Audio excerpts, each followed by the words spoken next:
The old clockmaker, Elias, sat hunched over his workbench, his brow furrowed in concentration.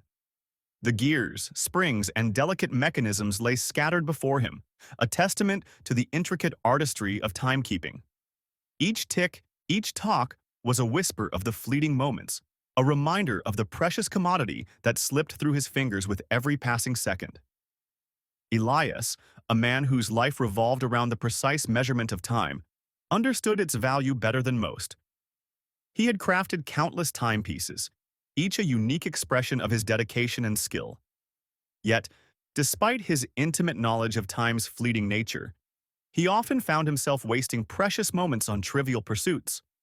One day, a young apprentice eager to learn the art of clockmaking arrived at his workshop.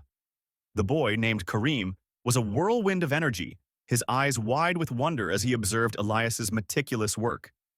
He was fascinated by the intricate dance of gears, the delicate balance of weights, the way each component contributed to the harmonious symphony of time. Elias, observing Karim's enthusiasm, decided to impart a valuable lesson. He presented Karim with a simple task: to count the number of grains of sand in an hourglass. Karim, eager to impress his master, set to work. He meticulously counted each grain, his fingers nimble and his mind focused. Hours passed, the afternoon fading into twilight. As the sun dipped below the horizon, Karim, exhausted but determined, finally reached the end of his arduous task. He presented his findings to Elias, his face flushed with pride. Elias smiled gently. "Karim," he said, "you have spent a significant portion of your day counting grains of sand. But what have you gained from this endeavor? Have you learned anything about time itself?" Karim, bewildered, shook his head. "I learned that there are many grains of sand in an hourglass, master." Elias chuckled. "You have learned the value of patience and perseverance, certainly. But you have also wasted precious time on a futile exercise. Time, my dear boy, is a precious resource. It cannot be regained. Every moment that slips away is an opportunity lost."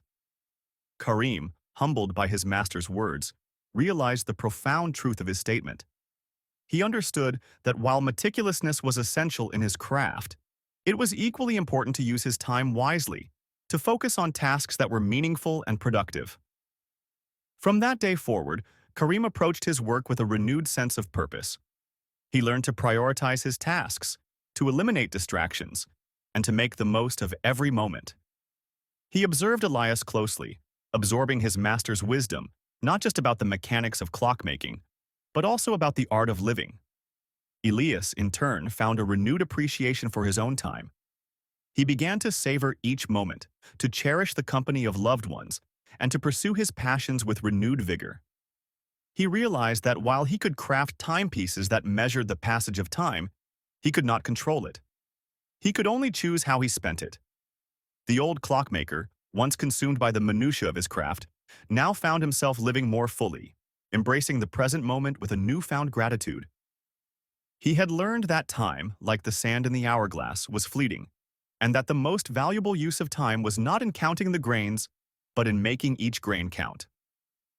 And so, the master and the apprentice, both transformed by the simple lesson of the hourglass, continued their journey, not just as clockmakers, but as wise men who understood the true value of time.